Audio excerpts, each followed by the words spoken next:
Fuq wiċċ daw kollha preżenti quddiem il-mafkar ta' Karen Grech l-uġieħ li issa ilu għaddej għal dawn l-aħħar 35 sena minn mindu xkejkna spiċċat vittma tal-intolleranza. Quddiem il-mafkar, missiera Edwin Grech viżibilment kommoss. Fuq wiċċu tidher il-weġa li ma taffiġ biżmien.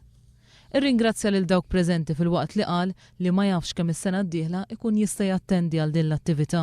Ma nafx kemm se jkun possibbli jien nibqa' nattendi, imma nieħu gost meta ninġabru flimkien u nfakru din memorja. Il-mexxej laburista Joseph Muscat assigura lil professur Grech wedu li l-memorja ta' bintu ser tibqa' titfakkar tul is-snin. Dawn il-momenti iktar milli momenti fejn wieħed jipprova jagħmel simboliżmu ta' vittmi partiġjani, nemmen ħafna illi is-sagrifiċċju ta' Karen Grech għas-sagrifiċċju ta' Raymond Caruana mod metaforiku narhom li huma aħwa ta' xulxin.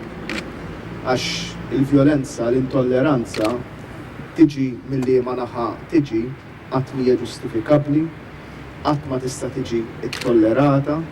Joseph Muscat qal li l-Maltin u l-Awċin kollha ta' rida tajba irrispettivament mit-twemmin politiku tagħhom jistkerħu dawn l-affarijiet li ċertament ma jagħmlux parti mis-soċjetà tagħna.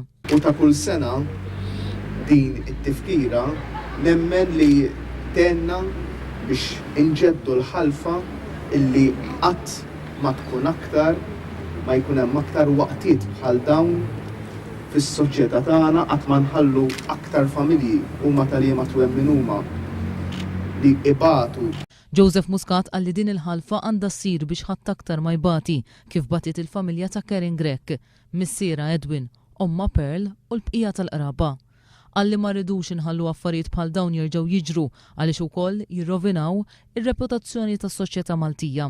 Waqt din l-attività tpoġġew il-fjuri quddiem il-mafkar ta' Karen u nqraw xi poeżiji. Kelma ġriet lejnejn kbew lupin ta' sura dewwa ġew, kaxxa żgħira kajti sbieħ rikal settinti għal-miliet.